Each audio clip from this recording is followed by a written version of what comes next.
Vamos lá, eu quero falar com vocês de um texto que está lá em Lucas 24. Já abre aí sua Bíblia.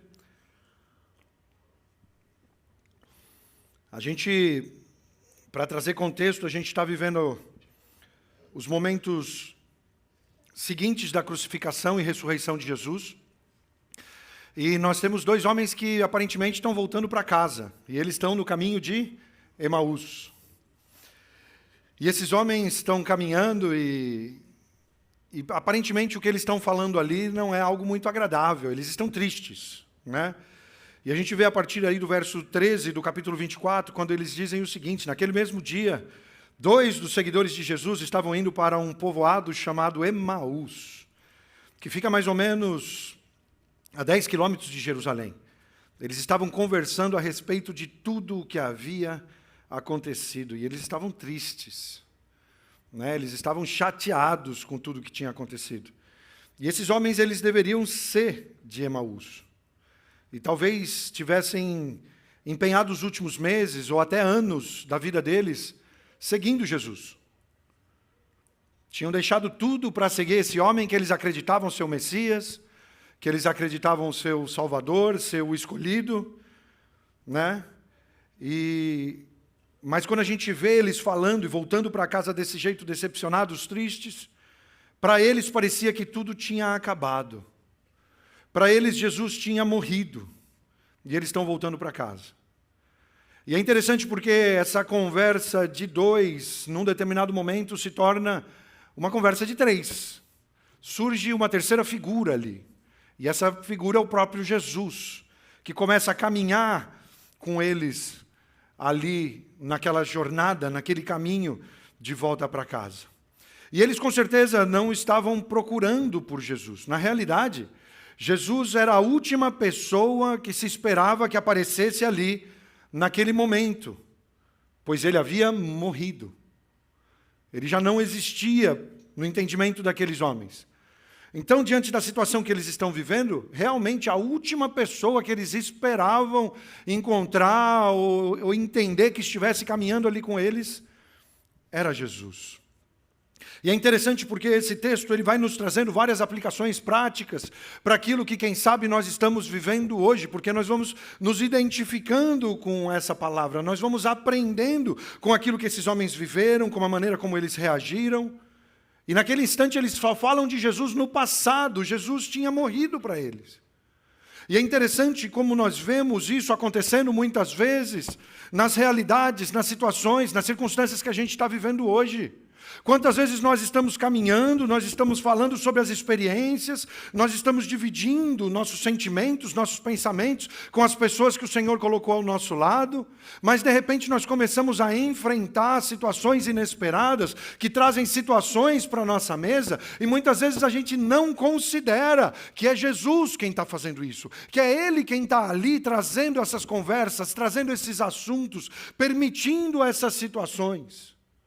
Muitas vezes as pessoas não procuram por Jesus, mas eu quero te dizer aqui nessa noite que Ele sim procura por você. E se você está aqui nessa noite, não é por coincidência, não é por erro, não é por acaso, é porque Ele tem te procurado, Ele tem te buscado e Ele tem permitido situações na tua vida aonde você vai encontrar com Ele pessoalmente. Ele procura por você. Ele deixa as 99 no aprisco para buscar aquela que está perdida. Ele faz questão de você. Quantas vezes não faz sentido as coisas que o Senhor faz? Quantas vezes não faz, não fecha a conta da maneira como o Senhor está trabalhando na tua vida, aquilo que Ele está colocando no teu coração, mas é dessa maneira que Ele trabalha, porque Ele faz questão de Esses dias tem sido normal, perder um pouquinho de sono à noite, ficar pensando muito no que está acontecendo, no que vai acontecer. Hoje fiquei super nostálgico durante o dia, não sei se alguns de vocês viram no meu Instagram, até foto de podocarpos. Olha, plantei esses podocarpos, eles cresceram, meu Deus, olha o tamanho que os podocarpos estão. Nostálgico. Lembrando das histórias, celebrando o que a gente tem vivido hoje aqui, que é maravilhoso. Mas eu tenho certeza que se o Senhor está fazendo esse movimento todo por causa de uma pessoa que vai ser alcançada ali naquele lugar, já valeu a pena. Porque Ele deixa as 99 para resgatar aquela que está perdida. Ele te buscou, Ele te encontrou, Ele te trouxe para esse lugar, e o que Ele tem feito, não somente na tua vida, mas através da tua vida, é algo maravilhoso. E quando eu olho para essa passagem, para o que está acontecendo aqui nesse texto, a primeira coisa que eu aprendo é que Deus está em movimento. Ele não é um Deus que está longe, que está estático, que está parado. Ele está em movimento, Ele está no caminho com você, Ele quer fazer parte da tua história, Ele faz questão da tua vida, Ele quer te trazer para perto e Ele caminha ao teu lado. Deus está em movimento, buscando por cada um de nós. Você sabe qual foi a história, de que maneira Ele te trouxe até aqui, o que Ele te fez viver para que a tua vida se abrisse, para que você pudesse viver essa realidade que você está experimentando hoje. 2 Crônicas 16:9 diz o seguinte: pois os olhos do Senhor estão atentos sobre toda a terra, para fortalecer aqueles que lhe dedicam totalmente o coração. Os olhos do Senhor estão sobre você. Você não foi esquecido, você não foi abandonado, você não foi preterido. Os olhos do Senhor estão sobre você e os planos dele são muito melhores do que os teus. Se as coisas não estão saindo do jeito que você esperava, confie e continue caminhando, porque Ele está com você nesse caminho. Deus está em movimento.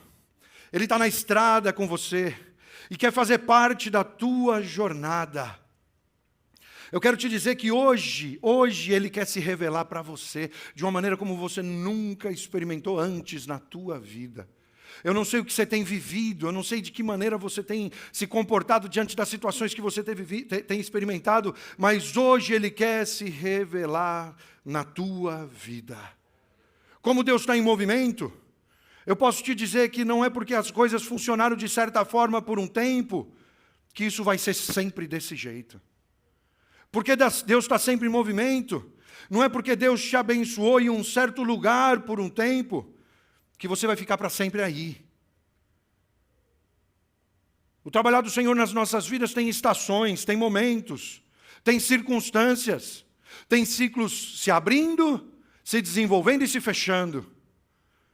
Tem novos começos, tem novas histórias, tem novas realidades. O Senhor está em movimento. E cada um de nós estamos nas suas mãos e Ele nos usa como Ele quer, onde Ele quer, da maneira que Ele quer. Está na hora da gente começar a orar, está na hora da gente começar a andar, da gente começar a viver, não pelo que nós estamos vendo, mas nós precisamos começar a ver aquilo que Deus está vendo nas nossas vidas. Para que Ele nos criou, para que Ele nos trouxe a esse lugar. E eu creio que esse ano é um ano para isso, para nós começarmos a ver aquilo que Deus está vendo e começarmos a caminhar de acordo com isso. Deus não está estático, Ele está em movimento. Eu tenho uma sensação muito clara de momentos muito específicos que eu vivi na minha vida, onde eu acreditava que a minha vida não podia ser melhor do que era naquele instante. E eu me lembro muito bem, na primeira vez que eu senti isso, foi quando eu cheguei na Espanha, em 2007. Fomos para um lugar extremamente, não sei qual é a palavra, desafiador. Eu vivi situações ali que eu nunca tinha vivido na minha vida. Tinha saído da minha zona de conforto, atendendo a um chamado do Senhor, coração queimando, dissemos sim. Fomos para um lugar que a gente nunca tinha pisado na nossa vida, já mudando com 2 crianças pequenas e a Érica grávida de 6 meses. Qualquer situação parecida com a de hoje não é mera coincidência. Nunca tinha pisado lá. Pela primeira vez a gente chega sem falar o idioma, mas o coração queimando. Fronteira com Gibraltar, 14 quilômetros pelo estreito, a gente chegava em Marrocos. A interferência marroquina era muito forte naquela região. Boa parte da droga que era distribuída na Europa entrava por ali. Nunca trabalhei com tanta gente HIV positivo. Muita gente era, por causa de uso de droga, um lugar que teve esquecido do mundo durante muito tempo. Tão sujo, durante muitos anos, quando nós chegamos lá não era já desse jeito, mas as histórias que contavam para a gente eram assim, de que muitas vezes as pessoas pegavam seringas usadas no chão e se injetavam com aquelas seringas usadas. Muita gente havia se contaminado com esse vírus. E eles haviam sido alcançados, e eles haviam se convertido, e eles caminhavam ali com a gente, e eles transbordavam o amor de Deus, mas de tempos em tempos a gente recebia a notícia de alguém que tinha falecido. E mesmo diante dessa situação, sem falar o idioma direito, sendo desafiado, pastoreando uma igreja de ciganos, na primeira experiência já falaram, fica tranquilo, você vai ter 3 meses de adaptação, você vai ficar sossegado, você vai aprender a falar o idioma. Eu acho que na segunda semana já me ligaram, falaram, precisa orar para uma pessoa que está enferma lá no bairro de Miraflores, era o bairro dos ciganos, e vou lá, um missionário feliz, fazer minha primeira oração por uma pessoa que está enferma. Quando eu chego ali, era uma cena de filme, aqueles prédios do Bronx, sabe? Que você vai subindo, todas as portas abertas, animais dentro das casas, e animais que eu digo, não estou falando de cachorro e de gato, tá? Tinha gente que criava burro dentro do apartamento. E eu estou vivendo tudo aquilo ali, e quando eu chego, a pessoa que não estava exatamente enferma, a pessoa estava possuída por um espírito mau. E eu falo, ok, e depois de orar por aquela pessoa, e tudo ficou bem, e em seguida eles já me ligam e falam, é o seguinte, a gente precisa que você assuma a igreja já. Eu falei, boa, tá bom, vamos, vim para isso. E começo a pregar naquela igreja sem nem falar espanhol. E aí as primeiras mensagens são com tradução, e aí a partir dali a gente já se sente um pouquinho mais confiante, fala, não preciso mais de tradutor, eu prego sozinho, e aí trocando palavras e portunhol com força.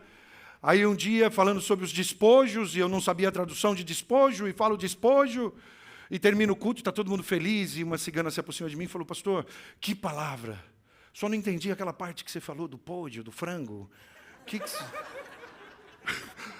que frango. Ai, Jesus. Mas o que eu estou falando para vocês? Os desafios eram enormes, mas eu não lembro na minha vida de um momento tão feliz. Não lembro de me sentir tão satisfeito, tão cuidado, tão amparado pelo Senhor. Essa era a sensação que eu tinha, de que esse era o melhor momento da minha vida. Me achei.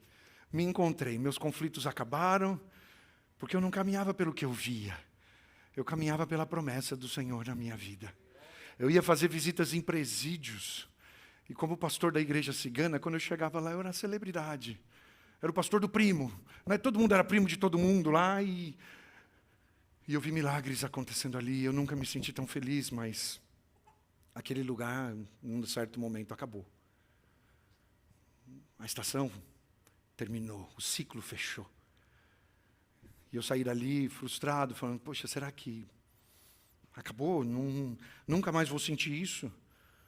Venho para os Estados Unidos em 2012, de 2012 a 2016, me escondo, fujo, corro, o máximo que eu posso da vontade de Deus, do chamado do Senhor. E em 2016 o Senhor me leva na marra para um lugar a 3 horas daqui. E quando eu chego lá, depois de alguns meses, me entregando e vivendo o propósito do Senhor na minha vida, eu vejo o meu ministério ser restaurado, eu vejo o meu coração ser curado, e mais uma vez eu tenho essa sensação de que eu estou vivendo o melhor momento da minha vida. A sensação de que tudo está perfeito, de que eu não preciso mais nada na minha vida. Senhor, eu fico aqui para sempre, até que esse ciclo fecha novamente. E porque esse ciclo fechou, eu vim parar aqui em Orlando. E aqui em Orlando eu vivo de novo essa sensação. E eu não consigo imaginar, se eu não tivesse vivido essas histórias, como é que eu não teria conhecido todo mundo que eu conheço aqui? Como é que eu viveria sem uma família Zaparoli? Como é que eu viveria sem uma família Amar? Como é que eu viveria sem os Costa, Young e Costa? Sem os Massa? Se bem que os Massa já estavam na minha vida faz tempo. E sem tanta gente que eu tenho aqui, sem os Zubi, Castellani, né? Tem que falar os dois também, né? Mas foi Deus quem fez isso, a sensação de que era o melhor momento da minha vida. Só que sabe por que eu agradeço? Porque eu não vi o todo, mas Deus sim via. Tem planos muito maiores do que aquilo que você está vendo hoje. E o Senhor quer se revelar, Ele quer mostrar isso para você. Imagina se eu tivesse me apegado a algum desses momentos e tivesse me recusado a continuar caminhando e avançando e obedecendo à vontade do Senhor. Imagina se eu dissesse, aqui está bom, eu não quero sair daqui, está tudo ok, apesar de que em alguns momentos a gente disse. Mas graças a Deus pelos líderes que nós tínhamos. Sabe por quê? Porque Deus está em movimento. Não se apegue a lugares, não se apegue a pessoas, não se apegue a momentos, porque Deus sempre tem algo mais. Você está vendo só uma parte, mas o Senhor quer revelar o todo para você. Deus está em movimento. A segunda coisa que eu aprendo aqui é que nossos olhos nem sempre estão certos. De fato, muitas vezes eles estão errados. E aqui, a partir do verso 15, diz o seguinte: enquanto conversavam e discutiam, o próprio Jesus se aproximou e começou a caminhar com eles. Mas os olhos deles foram impedidos de reconhecê-lo. É Jesus quem está ali, mas eles não percebem. É Jesus quem está falando, quem está andando, quem está interagindo, mas eles não veem isso. Olha só, eles estão olhando para Jesus, eles estão falando com Jesus, eles estão caminhando com Jesus, mas não reconhecem que é Ele. Será que o que você está vendo hoje não está limitado? Será que aquilo que você está entendendo e enxergando hoje não é o todo que o Senhor tem para a tua vida e Ele quer revelar mais para a tua vida? Eles começam a conversar e Jesus começa a fazer até umas perguntas ali, interagir com eles. Mas por que eles não o reconheceram? E é lindo de ver, porque o Senhor não faz nada nas nossas vidas, ou não permite nada nas nossas vidas sem um propósito. E a primeira coisa que a gente precisa considerar aqui é que eles jamais esperavam que fosse Jesus. Mas Jesus queria mudar, o Senhor queria proporcionar esse encontro para que a história fosse transformada de uma maneira como eles jamais poderiam viver antes. Será que de repente a gente não está atuando dessa forma hoje? A gente não está considerando Jesus nas nossas situações, nas nossas equações? Será que a gente não está falando, o meu plano é melhor, fica tranquilo, Senhor, deixa que eu dou um jeito aqui, eu resolvo, eu sei o que eu quero, eu sei o que eu gosto, eu sei para onde eu vou, e quando tiver tudo resolvido, aí sim eu me entrego, aí sim eu sirvo, aí sim eu me rendo, aí sim eu vivo a tua vontade. Será que de repente não é isso que a gente está buscando hoje? Esperando e acreditando ser qualquer outra coisa, menos o Senhor, quem está na situação que nós estamos vivendo hoje. E aí é lindo, porque nós vemos alguns detalhes do porquê Jesus não se revelou ao princípio. A primeira coisa é que ele queria uma exposição total, ele queria uma honestidade absoluta. Porque eles não sabiam que era Jesus, eles podiam questionar como eles questionaram. Porque Jesus chega perguntando, mas do que vocês estão falando? O que aconteceu? E eles respondem assim, cara, só você não sabe do que está acontecendo? De onde você veio? E eles estavam sendo sinceros, eles estavam abrindo o coração, eles estavam colocando para fora o que de verdade tinha ali dentro deles. Jamais eles falariam para Jesus daquela forma se eles não soubessem que era Ele. Só você não sabe?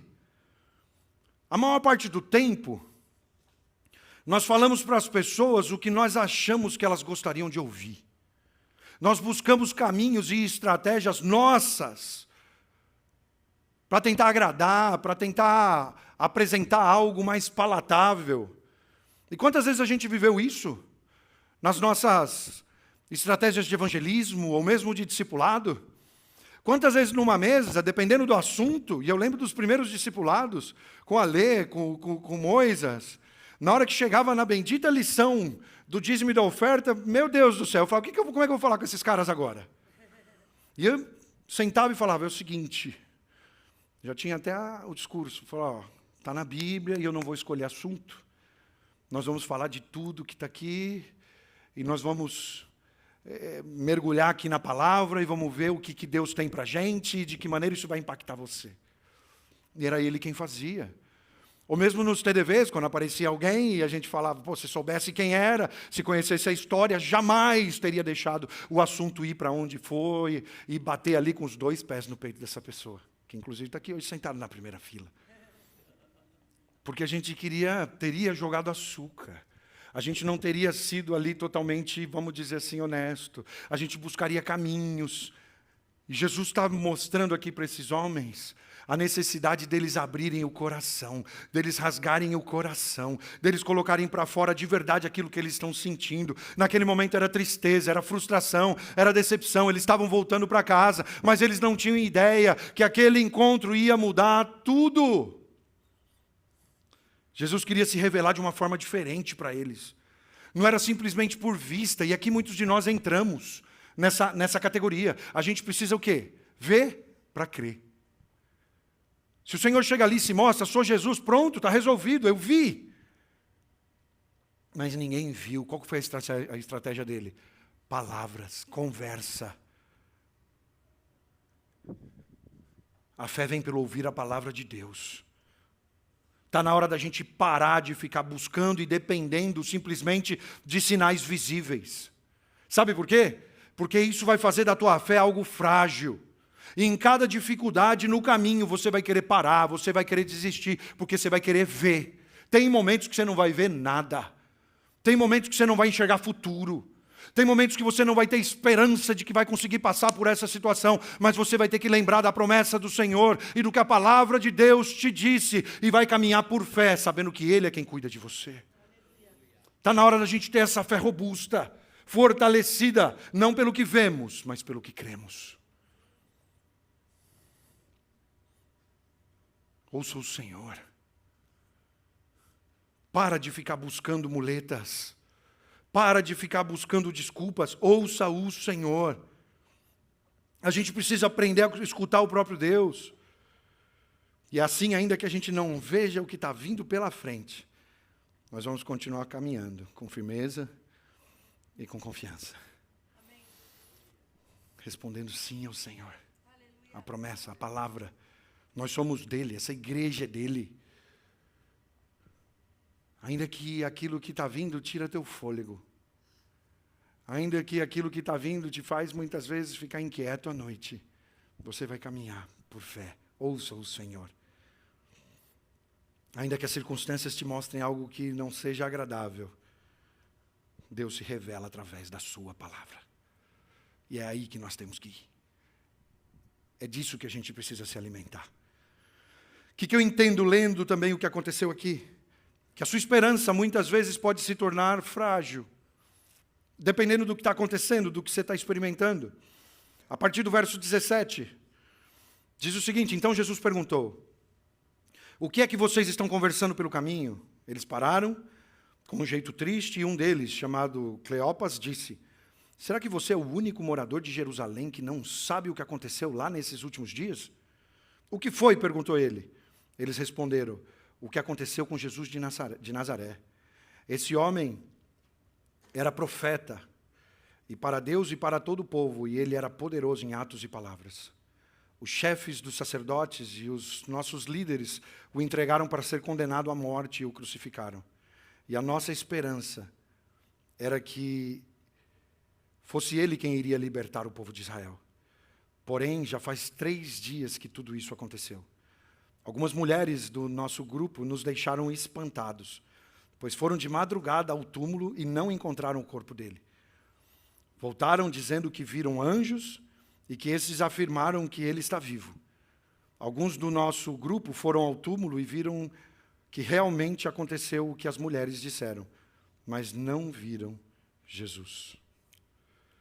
Jesus está fazendo perguntas que ele já sabe a resposta, com o intuito de que eles entregassem tudo o que tinha dentro deles, e que admitissem a condição em que eles se encontravam, que expressassem as suas dúvidas, do porquê aquilo estava acontecendo, do porquê eles estavam vivendo aquele momento. E a primeira pergunta que ele faz é justamente essa, do que é que vocês estão falando? Que assunto é esse aí que está entristecendo vocês?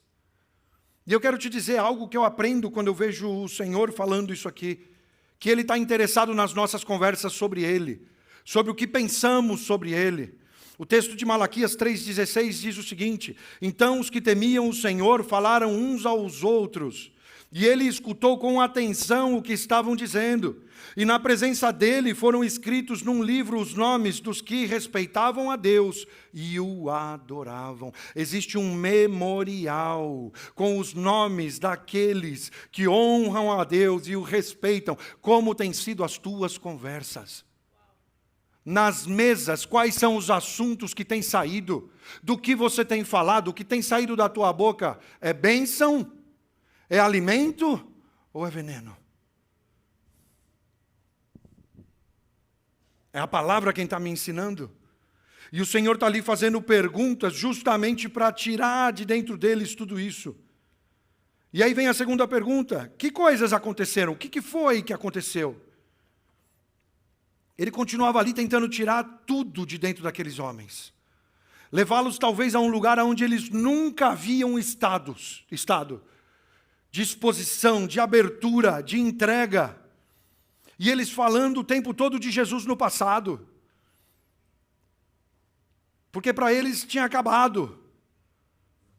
A gente acreditava que ele era o escolhido, a gente acreditava que ele era o Messias. Nós deixamos tudo, nós começamos a seguir, nós tínhamos uma expectativa que as coisas acontecessem de uma certa forma. Mas sabe o que aconteceu? Mataram ele. Ele já não está aqui. Era como se a esperança deles tivesse sido enterrada com Jesus. Os sonhos, os planos, os projetos, o ministério, o chamado. A esperança se fragilizou. Aquela esperança de que o Messias havia vindo, que havia chegado, que estava ali, se fragilizou. Talvez isso descreva o que você está vivendo hoje. Talvez isso descreva as situações que você está sendo exposto agora. Eu me lembro muito bem quando, em 2020, a gente enfrentou a pandemia com uma igreja recém-plantada. Já era algo bonito que a gente estava vendo, que a gente estava experimentando. Mas, de repente, a nossa esperança se fragiliza.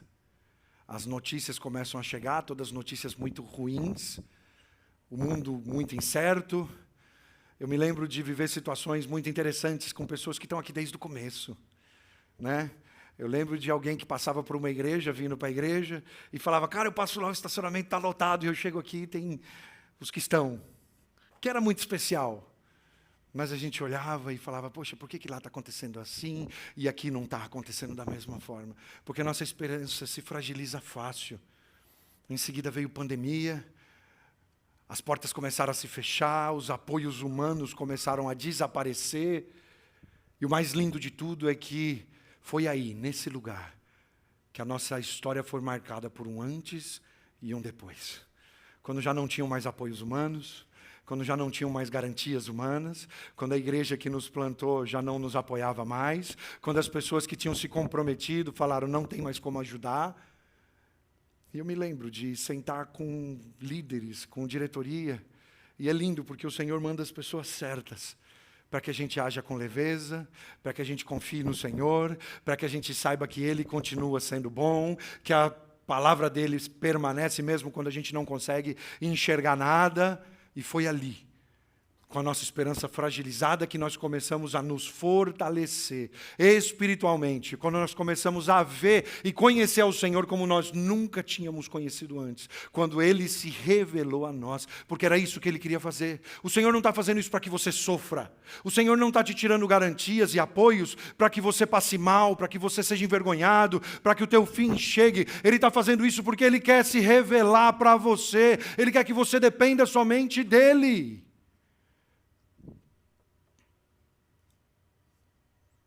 Mas algo que me chama a atenção aqui também é que a nossa fé tem velocidades diferentes de resposta. E é o que nós enxergamos aqui nesse texto. A partir do verso 24, alguns do nosso grupo foram ao túmulo e viram que realmente aconteceu o que as mulheres disseram, mas não viram Jesus. Então Jesus lhes disse, como vocês demoram a entender e a crer em tudo o que os profetas disseram? Pois era preciso que o Messias sofresse e assim recebesse de Deus toda a glória. Aqui é algo interessante, porque está acontecendo uma discussão aqui. Não sei por que, de madrugada, o Vidacoff decidiu ir lá no túmulo de Jesus para ver se ele não estava mais lá. né? Qualquer semelhança não é coincidência, né? Por que que não pode ficar quietinha? Por que que não pode ficar esperando? Tem que levantar e tem que ir lá ver. E aí elas trazem uma situação, ó, não está mais lá, mas nós vimos um anjo que falou que Jesus não está mais lá, mas ninguém viu Jesus. E estão falando aqui, ó, mas foram lá e parece que realmente constataram, mas ninguém viu nada, não tem prova nenhuma. E essa discussão está acontecendo. E aí vem o Senhor com amor e traz uma repreensão. E ele fala, como vocês demoram. Como vocês não conseguem entender. É o famoso, acho que se Jesus estivesse aqui hoje, ele fala assim, precisa desenhar. Vocês não conseguem entender o que está acontecendo aqui. Por quê? Porque eles tinham facilidade em entender e acreditar nas partes boas da profecia. Principalmente nas partes que eles gostavam. Será que a gente continua sendo assim hoje? Será que aquilo que nos agrada, fala, estou dentro, estou bem, conta comigo. Eles gostavam da parte do Messias conquistador, eles gostavam do reino na terra, mas eles não tinham assim tanta facilidade com o sofrimento, com a morte e principalmente com a ressurreição de Jesus. E aí a coisa ficava lenta, ali a coisa ficava demorada, porque a nossa fé tem diferentes velocidades. Em algumas situações, a gente crê de todo o coração e a gente está dentro na hora, mas em outras, a gente não é tão rápido assim. Quando está falando de paz, de amor, de saúde, de riqueza, de abundância, a nossa fé vai de 0 a 100 em 3 segundos. Estou dentro, eu quero, é para mim, eis-me aqui. Vou passear na Disney e sinto o chamado, é lá que eu quero servir. Né? Vou em determinados lugares onde eu olho só o que está acontecendo ali, que meu olho enxerga, e falo, é aqui, beleza, está tudo certo. Aqui eu seria feliz. Mas quando as coisas vão mudando, quando fala de volta de Jesus, quando fala de céu e inferno, quando fala de casamento, divórcio, aí, de repente, já não vai de 0 a 100 em 3 segundos. Vai de 0 a 100, quem sabe, em 3 dias. Demora, é lento. E se for falar então de chamado, de entrega, de rendição, aí você me diz aí a velocidade que vai o teu 0 a 100. Se vai em 3 semanas, em 3 meses, em 3 anos, em 30 anos. Eu sei quantos anos eu demorei em responder. Eu sei quantos anos eu demorei para agir com fé e falar, Senhor, eis-me aqui. Mas seja qual for a velocidade da tua fé, é importante que você saiba que se você for lento para crer, também vai ser lento para receber.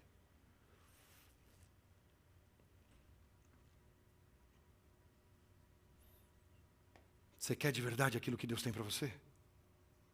Não vai ser tudo do jeito que você quer. Não vai ser tudo no teu tempo. Não vai ser tudo da forma que você entenda. Você vai precisar levantar e caminhar por fé. Você vai precisar descer desse barco e caminhar com ele sobre as águas. Você vai precisar continuar acreditando mesmo quando todas as circunstâncias te dizem o contrário. Ele está no caminho com você. Ele está em movimento. Ele está procurando por você. Ele pode pegar a tua fé, que muitas vezes parece lenta, a sua esperança que parece que se fragilizou, e fazer com que tudo isso queime como nunca antes no teu coração. Porque aqui eu entro na última parte que eu quero chamar a atenção de vocês aqui. Aquilo que o Senhor está falando, aquilo que o Senhor está te mostrando, aquilo que Ele está te compartilhando, precisa queimar no teu coração. Baseado em que eu estou falando isso? A partir do verso 27. Diz o seguinte, começou a explicar todas as passagens das Escrituras Sagradas que falavam dele, iniciando com os livros de Moisés e os escritos de todos os profetas. Ou seja, ele começou a dar um estudo bíblico ali. E quando chegaram perto do povoado para onde iam, Jesus fez como quem ia para mais longe. Mas eles insistiram para que ele ficasse, dizendo, fique conosco, porque já é tarde e a noite vem chegando. Mais uma vez vou dizer aqui, eu queria saber cantar agora, para poder cantar Divino Companheiro. Tem 2 aqui se segurando aqui na frente. Ó. Fica, Senhor, já se faz tarde. Tens meu coração para pousar. Faz em mim morada permanente. Fica, Senhor, meu Salvador. É o que eles estão falando aqui. E a noite vem chegando. Então Jesus entrou para ficar com os dois. Sentou-se à mesa com eles. Pegou o pão e deu graças a Deus. Depois partiu o pão e deu a eles. Aí os olhos deles foram abertos. E eles reconheceram Jesus, mas ele desapareceu. Então eles disseram um para o outro: não parecia que o nosso coração queimava dentro do peito, quando ele nos falava na estrada e nos explicava as Escrituras sagradas? Nossos corações precisam queimar. Por isso hoje eu fico tão feliz, porque nos nossos grupos, se tem uma expressão que é usada, é isso: está queimando aqui dentro de mim. Está queimando no meu coração. Eu não vejo a hora de fazer, eu não vejo a hora de me entregar, eu não vejo a hora de me render, porque está queimando no meu coração. Pensa na alegria que eu sinto cada vez que eu escuto alguém dizendo: está queimando. Porque as palavras do Senhor precisam queimar nos nossos corações.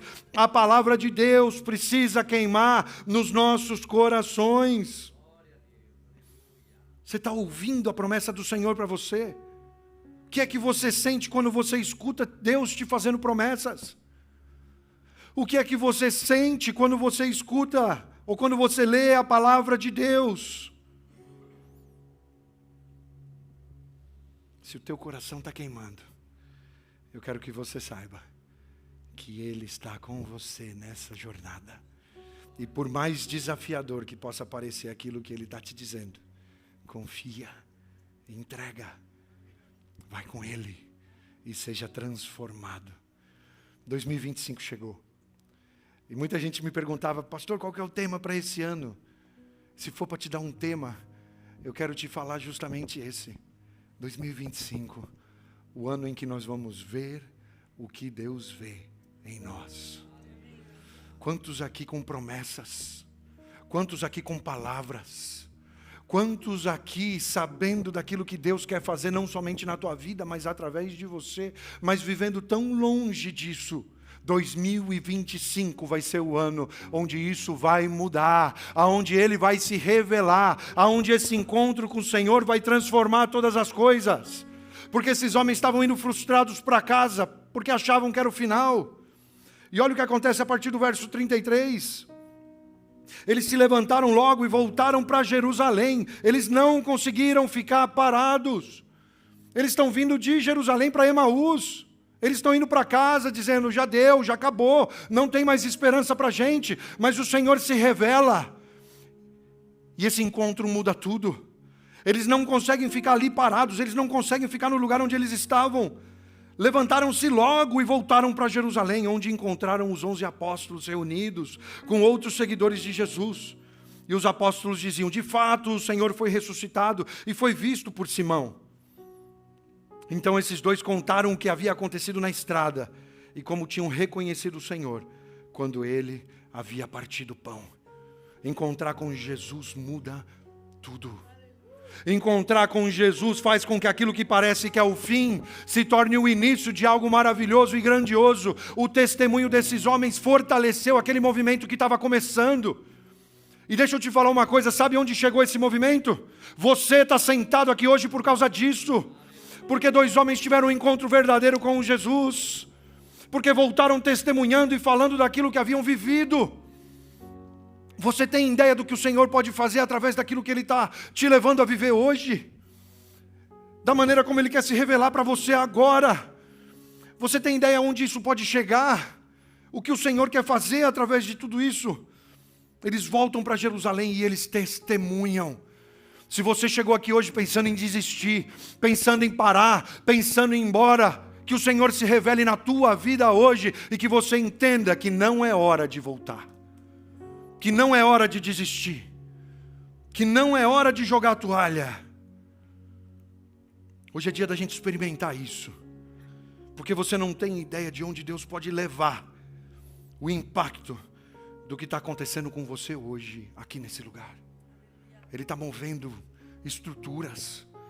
Ele está mudando planos. Porque Ele está em movimento. Ele não é estático.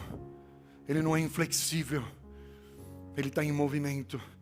E Ele se move na tua vida. Ele se move através de você. Vamos juntos ver o que Deus está vendo.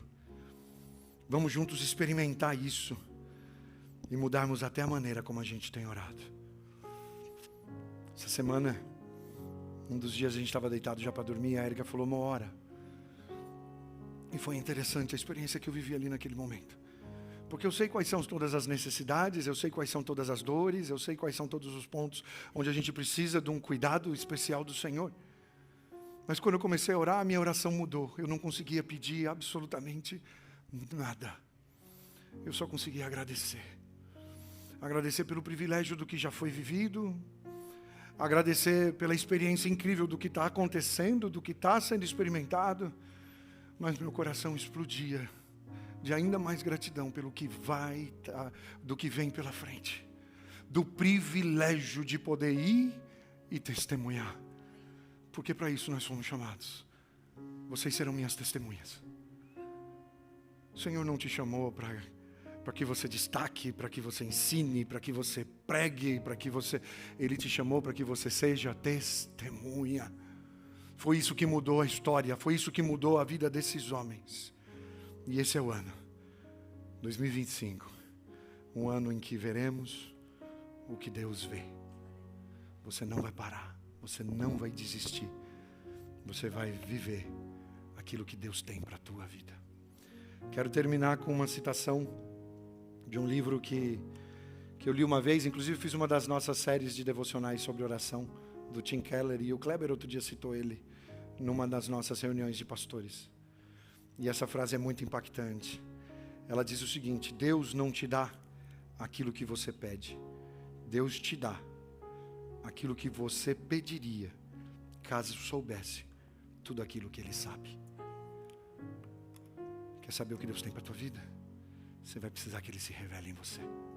Que Ele se revele para você. E hoje nós temos a oportunidade para que isso aconteça. Que Ele se revele na tua vida. 2025 é ano para ver tudo aquilo que Deus vê nas nossas vidas. Em nome de Jesus.